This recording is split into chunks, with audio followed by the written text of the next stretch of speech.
just a generic cookie cutter interview in your videos is drowning the potential that you have to making a great video that gets you hired again and again, because your client loves the way you make them sound, the way you make them look, and the results that they get from your interviews and the way that you put together the power statements that help sell the service or the product. What's behind me is a car that's become a culmination of what I encourage the guys to build. The great minds of Trans Am Worldwide, they skyrocketed this car into the outer orbit. My favorite part about working here is helping people. Waking up every day to say, okay, I helped one person today. That one little phone call or that one little, hey, I need help with this one problem. Like, I feel like I'm doing something great for that day. So helping people is really what I'm about.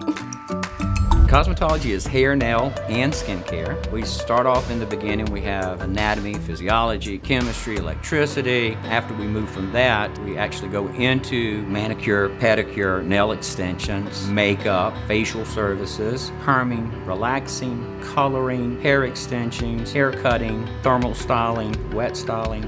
So pretty much the entire gamut. So getting good at interviews has probably made me more money and gotten me more work than any of the other things that I do with my videos. If you're a one-man band, you're doing the interviews, you're filming it, you're the one editing it. This is my situation. This is what I've been doing for 20 plus years. I've made a lot of different types of videos, but the interview is the thing that happens the most consistently across all the video types that I make. And in those interviews, it can be the most potential for the storytelling and for the trust that you can build up for a company, for anyone that views that video that you've made for that company.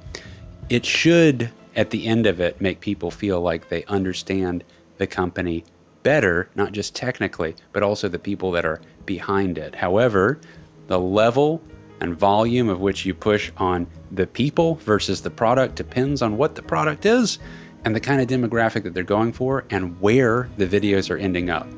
All of these things I want to talk about in this video. In a world where nuclear war has begun, vampires fought back in super real 3D.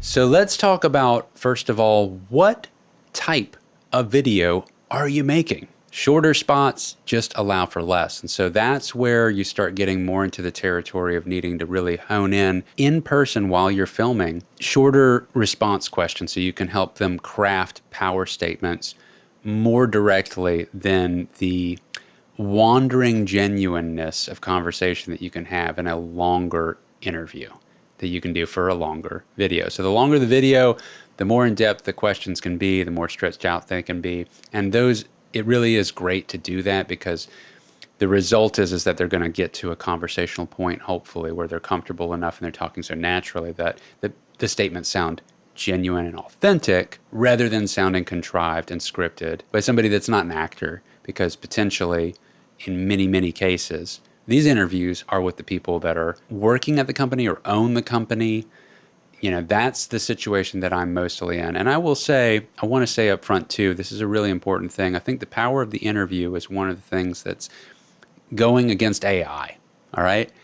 AI cannot go film an interview with the actual people that are running the company. And what gives a customer, potential customer, more trust than anything is hearing the people behind the product, which I said at the beginning of this video, but you can't do that with AI. And it's always important that it comes out sounding as natural as you can get it. So that's really what you're striving to achieve in every interview, is to get them to a point where they sound natural, even if it's a shorter piece and it's kind of halfway scripted. So if you spill something on this coating, it's going to be on top of it. It's not getting down into the coating, so it's very easy to clean off. We don't do paint, we don't do epoxy. There's a reason for that. In a garage, somebody's either painted it or they've hired somebody to come in and put down a DIY epoxy kit. What happens with those coatings is they eventually get very brittle. They're also still porous, so they're going to stain. Our floor is what they call non-porous. It doesn't have any pores, it's completely sealed. So not only is it easy to clean, but you're not going to have the mold, mildew growing on it. It just can't stick to it. And I say halfway scripted because a lot of times the 100% scripted stuff for a non-actor that's just somebody that owns the company or works at the company and they're not used to being on camera is going to sound so bad. It's going to sound so teleprompter-like that it's not going to compel or move anybody that watches it.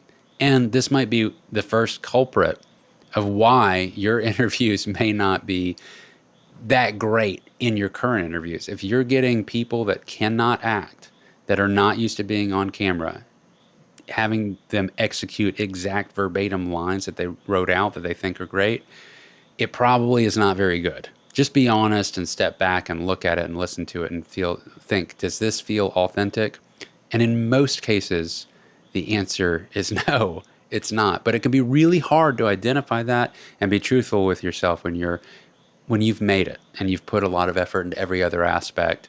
It can be hard, but you really, really want to start getting cynical on yourself about the interview part, because this is the part that you have to get them to sound real with. If you don't, they're not going to move the needle on sales.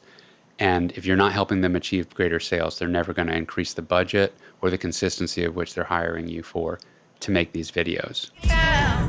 Now, HO is an acronym for high output, and it was an engine package that Pontiac started back in the early 60s. That was in the 421 cubic inch. In subsequent years, they used it in the 426, the 326, the 350, and in 1968 and 69, they came out with a 400 cubic inch HO edition.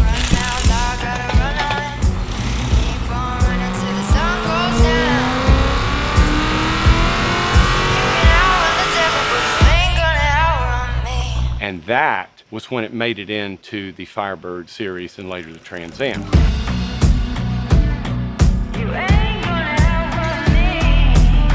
End result of that explanation is, if it's a shorter video, obviously the questions need to be crafted for shorter answers. You can do partial guidance of scripted, but it doesn't need to be verbatim scripting. It's just, we need to figure out a way, you're talking with the client, to help them feel more concise and explore that conciseness in a few different ways so it comes out in just 1 or 2 sentences quicker. But for long form, where you know that you've got a few minutes to make a video that's going up on their website, for instance, of which you have the power to try and guide the client into the idea of doing that. A lot of clients may not think that they want a longer video until you help them explore that some by talking to them before you film and having them explain their product to you or their service, and then pointing out to them in real time how long it's taking to explain that. Because most people can't explain it in a few sentences. Most people feel that own these companies that know the in-depth intricacies of what makes their product stand out from the others or why their service is better than others. They have more to say than a couple of sentences. And as they're rambling on with great information, point it out to them. Let them know that, keep in mind, if we were to time this like already what you've said, on top of also having visuals and the things that we're talking about, this is going to take longer than 30 seconds.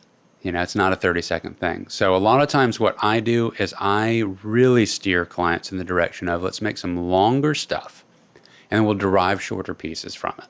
And you get multiple edits out of a single production, and it takes advantage of the variety of things that we want to make sure that we film to make a really action-packed, powerful, shorter video. But while we're already set up, why not extend the interview, extend the amount of shots that we get of that setup once it's lit and people are in place and participating, all that stuff. Like, get a bunch so that way you can later, if they haven't agreed already to do multiple edits, you have the ability to point out to them, you know what, we have so much great stuff. I could make an edit that's like this, or I could make a shorter version that's like this, or I could make a longer piece that's like this. And I get a lot of upselling through doing that, but the reality is that I don't feel at all sleazy about it, because the client always appreciates having the extra pieces once they've had them made. You could even potentially, I've done this when I was first starting doing it, I would say like, look, how about this? I'll make it, I'll show it to you. If you want it, then you buy it. Because I feel that confident that you're going to really feel like you'd be able to use this in your selling. Now, when it comes to filming the interview, you got to think about a few things. One, if you're the one conducting the interview, you've got to make them feel comfortable. And the best way to make them feel comfortable is, regardless of whether you're planning to use the footage or not, you've got to expect that you need to run a few conversational questions, not just while you're trying to set up, but also while the camera's rolling, because something switches for them when they know that the camera's recording, and they start to freeze up a lot of times, and you're trying to get them to feel comfortable, and there's just no way to instantaneously do that. What you want to tell them to not worry about doing is don't worry about self-editing yourself. Like, don't think about that right now. I'm the editor. I'll be the one editing it. I'm going to make you sound great. I just want you to explore this out loud. We can try and hone it in. But look, this camera is just rolling. It's digital. We can just keep this thing going. Don't think about the clock. Let's just have a conversation together. Again, this is something I request of them or point out to them, even if it's a shorter, concise, statement-driven piece. If we're not doing a longer form interview, I still want them to be in that mode. 2 angles is super helpful. If you don't have 2 cameras for that, no worries. But if you have 2 angles, it's super helpful for the edit. As far as lighting goes, you've got to think about what is the right lighting for this particular product or service. So if I'm doing stuff for VR systems, for instance,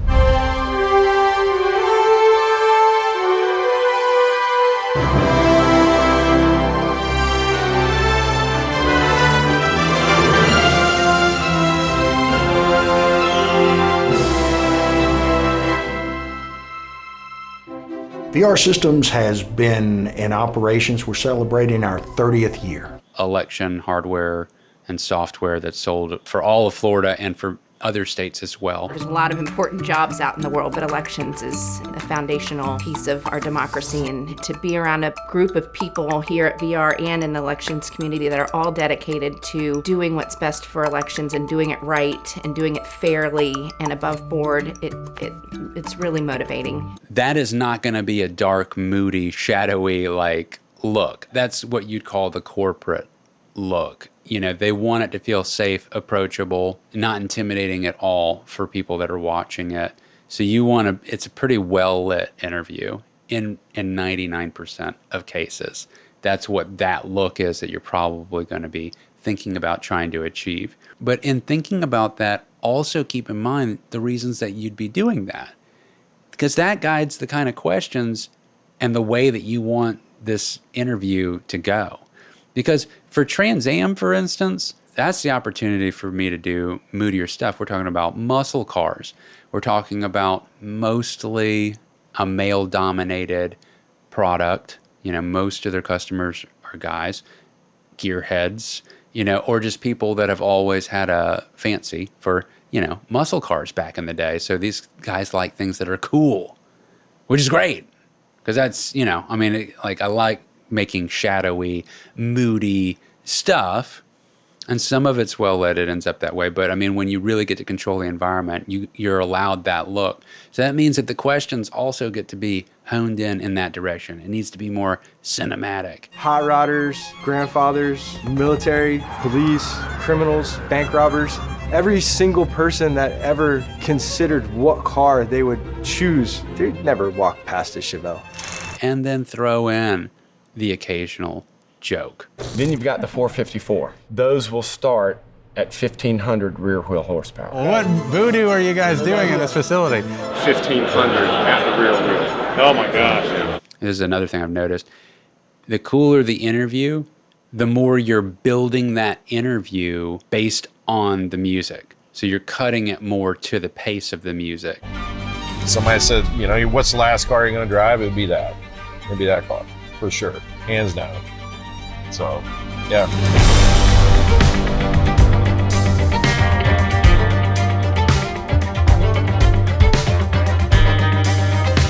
Whereas with corporate stuff that's more approachable and nice, it tends to be, in my opinion, and what I end up doing is less of that because the music's not pumping as hard. It's not as strong of a musical piece because it can't be so dominating and edgy or dramatic. That's not the vibe that's happening. With corporate, you're usually picking music that's a bit softer, but the right music doesn't mean that you don't pay attention to it.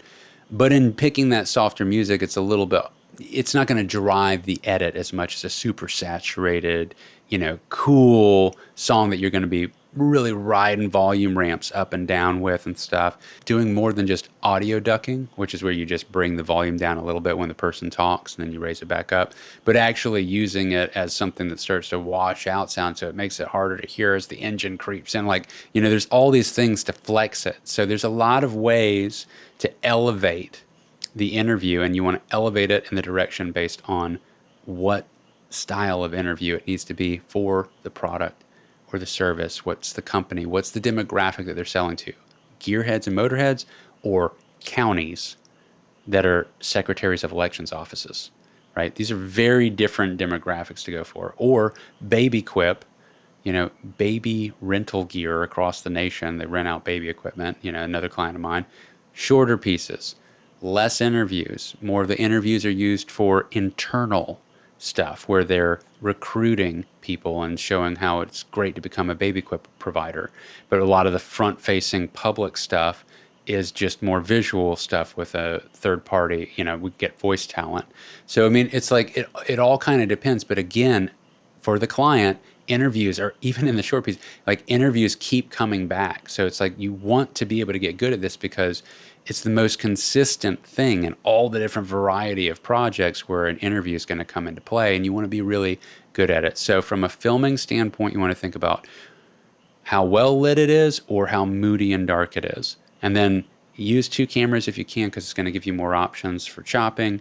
And as far as the actual questions go, this is the biggest thing in the world. This is what really is going to dictate whether your interview is worth a crap or not. This is why it's good to have, in my opinion, the interviews last when you do a production, because it's giving you the opportunity to meet the people more and understand their personality type more, and you've learned more about the product to ask better questions, more informed questions, more detailed questions. You've had the opportunity to see what triggered a selling point for you personally, because a lot of times with these various products, when you're being hired to make videos, you don't know necessarily anything about that business model until you've started making this video for them. So you want to become very informed about the product. It's not just, I'll make a video for you. You want to learn about the company and what they're doing. And in doing that, you're going to have better questions, and you're going to know the people better, and you can cater the question style to who you think would give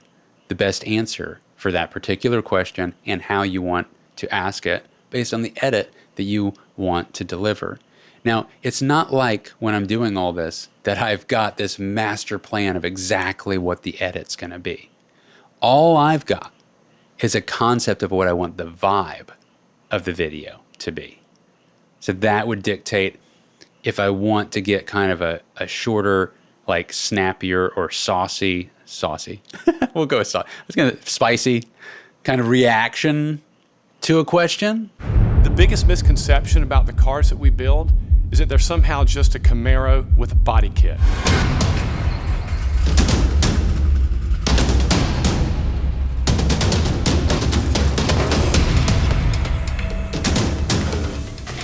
Or if I just wanted to feel like a comfortable couch-side conversation. I would compare it to playing an instrument. It's not really like typing. I mean, I'm not a musician, but I would imagine that's probably how it feels. You write either based on how words are spelled or how they're said phonetically. And so much of that all hinges on who are they selling to? What is the demographic? Are they selling to older people? Are they selling to rich people? Is this a volume-based product or a high-priced boutique-style service? Are they more Southern? Are they more Northern? Just factor in so many things. So what you've really become to do a well-crafted interview is, I recommend having an interest in psychology and having an interest in conversation, taking note of it in life. So it's like you're not just waiting to get good at interviews when you do an interview. It's actually studying life all around you about when something is said to you that comes out really powerful. Or in your normal conversations, you're able to really practice your interviews because they, in my opinion, they should feel that conversational. Unless you're a straight up journalist, that's a completely different thing. But I'm talking about making product videos, you know, or commercial videos for clients that run businesses. So that's the category that we're in. Okay, so that's kind of just focused on all the things to be thinking about. I know that sounds like a lot, but it could kind of just be summarized in keep in mind who you're making the video for, who you are asking the questions to, and while you're filming along the way, I recommend doing the interviews last after you've filmed like all your product stuff or them in action in the service. While you're filming along the way, taking in all that information about the product so you can ask more informed questions. Get on the level with them. That, you know, I will say this, I always see a light switch happen in the eyes of somebody that I'm making a video for who, let's say through the filming, they haven't really gotten to get to know me that well. You know, sometimes the owner of a company isn't participating in all the shots being gathered, and sometimes they are. Let's say that they're not. I see what happens is in the interview, they get caught off guard by how in-depth the questions go. Like, you want to be asking really in-depth questions that sound engaging because it puts you, they're surprised, like, oh, this person's actually really has learned something about the company. That's a good question. I'm glad he brought that up. Like, help pull that out of them. Then they get in a mode and they start talking a lot more specifically. And when they're getting specific, they're in their zone. They're actually getting to really be like they're on the level, and you want to get that on film. That's the energy that you're trying to get them to have, not the I'm nervous about an interview and I feel uncomfortable on camera and I want to make sure that I say this, this, and that. It's like, no, just get them in the conversation mode as if they were talking to a potential customer, and they want to let that customer know how much of an expert they are in that field or how much they care about what they're doing, that they want to make sure that the customer experiences that. But get them in the zone of talking like they're talking right to that person. Okay, now let's get into the editing. You do need to have some level of an understanding of marketing. Like, if you are making a video, a commercial, that is what is a major part of being able to sell that product or service. And in order to have the best questions, you do need to understand what is going to connect with their customer the most. And in the edit, this is where you really get to put together the most consolidated version of how they presented that to you when they were on camera. Because if you got them in that genuine conversational mode, some of them will be great at running a rant, which is awesome. Not all of them will. Even the ones that run great rants, where like, man, that was like an awesome interview, you still need to trim those up. Like, you're still going to need to trim those up. And you need to think about when you're putting together their interview, it's more than just taking out the ums and ahs and making it tighter. That's kind of like a given. And you can cover up those cuts by showing your B-roll, you know, all your visual stuff. It just makes the video more engaging anyway. But it's more than that. It's about thinking outside the box and not only focusing on just what they said in that one paragraph, but did they say, be open to the idea of, did they say something later, 4 questions later, or 3 questions earlier, that also actually connects to this because you got them in a conversational mode, so they were bouncing around a bit, and actually putting those 2 things together makes the best statement. You know, get crafty with it and chop it up a lot. Even if they talked really well, make it tight. Chop it up. One of the most amateur things is just letting the tripod run with a bunch of dead space, and they're not saying something that's that compelling. Be really, really critical about if this is engaging or not. You know, sometimes the right thing is said, but the energy is not there. And you might want to figure out how to get that point across better from some other method, or acknowledge that your video is already running long and you're not going to eat it up with this because it wasn't the combo that needs to be there.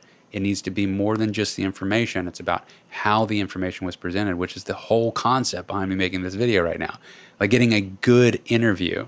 Anybody can write the right thing to say, I guess, and have them say it. But it's always still going to feel about as good as an AI. It's not going to feel genuine unless they were in a conversational mode, or they're trained at public speaking. Okay, if they're trained at public speaking, or they're used to acting or something, we're talking about a different option list. But in most cases, and if that is the case, then you can be more scripted and you can be more direct if you want to try that. But even then, the best delivery might really come from them being in a more conversational mode.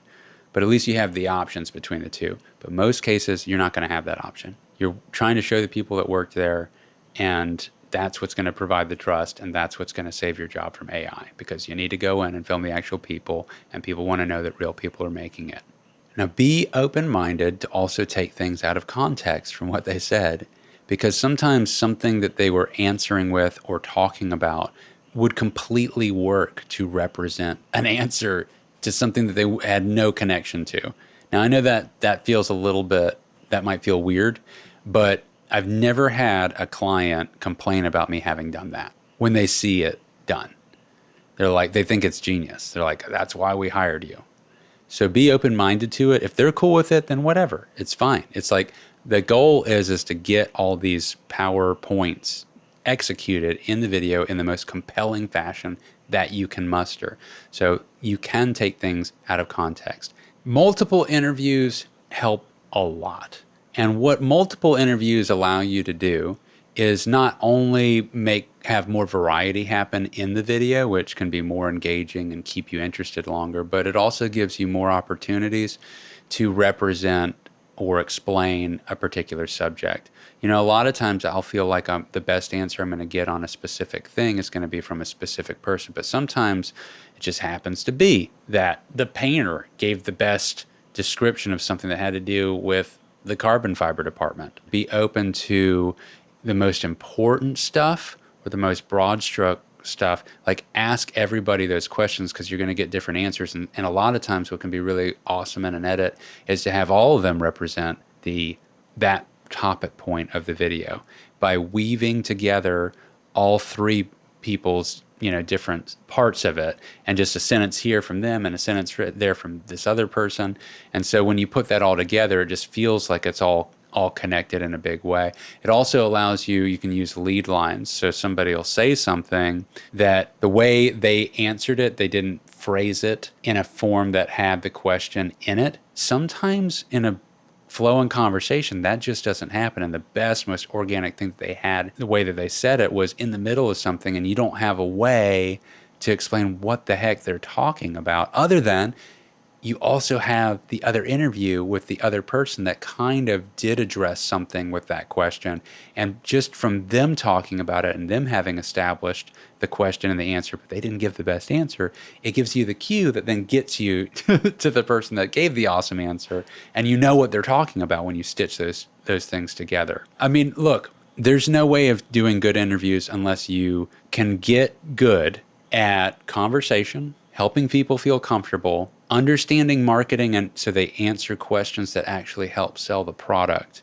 And then obviously, look, your lighting, your filming techniques, your angles, your lensing. Specifically, I have a great video that you could check out for more detail about lensing an interview, thinking about how you'd want to lens the interview. Keep in mind that I'll just touch on this a little part of it. Lenses shape faces, and different people look better with different lenses. So you got to think about the person that you're interviewing. Also, if it's super approachable or if it's supposed to look like cooler. Cooler is usually, in general, longer lensing, and then wider lenses is for the more approachable, like just it feels like we're in the room together. What's the environment like? That's going to dictate if you can use a longer lens or you have to go wide, or is it a cool place that you're filming in so you want to go wide no matter what, to show it off, or it's a terrible place to do the interview and you're just going to try to conceal that by using a long lens with a super low aperture so everything's blurred out. Like all those things. I have a whole video you can check out about that, lensing the interviews. But here's the reason I wanted to bring that up for this particular conversation, is that where you lens it is going to also affect how the interview happens. So if you want that long lens look, it's a little weird getting somebody in a natural feeling conversation from across the room. Again, this is if you're doing this by yourself, okay? That's my situation most of the time. If I'm across the room on an 85 millimeter lens for my interview, that's a different feel. I'm not going to necessarily, there will be times where I want thematically for that to be the choice aesthetically for the theme of the video that I've already been executing that way. But If I know this person that I really need to interview because they're the ones that know the most about this thing is not comfortable with being on camera, that makes it more awkward. So you'd want to choose a wider lens, whatever, even a 50 is going to get you in significantly closer, and have the interview with them at that distance. Because the closer that you guys are can make it feel more comfortable, but the size of your camera and your rigging and your lighting setup can also feel intimidating. So sometimes I'll even light it slightly more distant away from the person, trying to get it to feel a little bit more natural. I've even chosen to use a smaller camera as my A camera sometimes because it's less intimidating than having a big red, 2 feet away from you. So, there's a lot of stuff that you'll kind of learn over time from doing a lot of interviews. And I'm trying to share a lot of that in this really way longer video than I anticipated making. But as I start to talk about it, it is amazing how much you do learn from doing it, but how much you can be thinking about even in your everyday life when you're having conversations with people and feeling when things go well with conversations. Why was a conversation flowing really well? How good were you at meeting the person's energy level that you were talking to? So if you're talking to somebody that's slow and methodical, you kind of want to meet them there. If you're naturally a faster talker like I can tend to be, I slow down a lot for that person because I don't want them to feel like I'm on a different page than them. I'm trying to get on their wavelength. It's a genuine effort to still have a real conversation. I'm not trying to manipulate the situation. I'm just trying to figure out what will help them feel the most comfortable and natural to talk the way that they naturally do. You don't want to request them to specifically give you things at various energy levels much at all.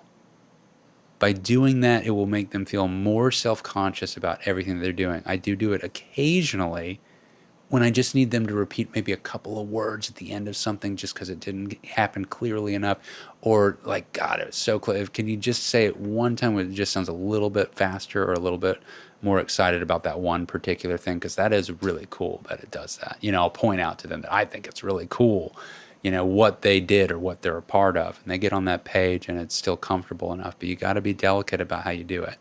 You're only going to get better at doing it from doing it a lot of times, but I'm telling you, 80% of getting better at getting a good interview can be how much you are paying attention to it in normal conversation in your life and just studying this. Being a student of it is, it's always available to you, and it's fun and it's cool. And the more that you explore doing it, the better you're going to be at communicating with other people in your life, in real life too. I mean, these are all valuable things. I think the ability to be able to have conversations with people and make them feel comfortable with you as quickly as possible is a powerful skill set to have. And I know that I wouldn't be as comfortable with it if I hadn't been doing all these interviews for years and been thinking about it this much with my everyday life. It's like a thing to get good at. So it's not just a checkbox list. We got the interview, we're done. We didn't just ask 10 questions and we're good. We covered it. Whether they said it, hey, that's on them. Like, give me a break. You're trying to make the best videos that you possibly can, tell the best stories that you can, help them feel and sound and look the best that they can. And it happens on the front end with how comfortable you're making them feel. It happens how you filmed it and lensed them and lit them based on the product so it matches what their demographic that they're trying to sell to is. And then it's going to matter how you put it together in the edit. And the edit is the hardest thing to explain what to do here in this video, because editing, getting good at editing is really, it just takes a lot of editing. Some people are really natural with it. And I think that, a great director, like somebody that you admire as a director, is really ultimately somebody that just has really good taste, And so you're trying to have great taste and really identify if something connects with you on some emotional level. Like a director can identify, a good director for movies, they're going to identify why this one thing felt like the moment. That's the take. there's something there that you can't put on paper. It just feels right. You're trying to do that with your interviews. Now, I know that not all interviews will give you that opportunity. But at least if you're going to do better with the ones that do not give you that opportunity, if you are good at getting great interviews out of the ones that do give you that opportunity. Because if you're great at interviews, then the bad ones are only better than really bad. Does that make sense? Great. All right, guys. That was a fun one. I don't know how many of you are going to make it to the end. Let me know if you made it to the end. You can put the number 11. I like that number. Put 11 in the comments if you made it this far. And if, I guess you could also say if it was like too long, whatever. You don't have to watch the whole thing. That's where it went. I hope you guys are doing awesome. I hope you guys have great interviews. And, this is so important. If you do really good interviews with your customers and clients, that is where you really connect with them, and you're their guy or their gal. You really become their person. If you can deliver a great product and you met them at that level in the interview and they felt like that went really well, and then you present well that is so powerful. That's relationship building. That's the kind of customer-client relationship that you get where you're going to be making videos for them for years, that you're not interchangeable, that you're a person, that you're a real, you guys have something here more than just the execution of a video being made. All right. Take care, guys. Peace. Movie voice.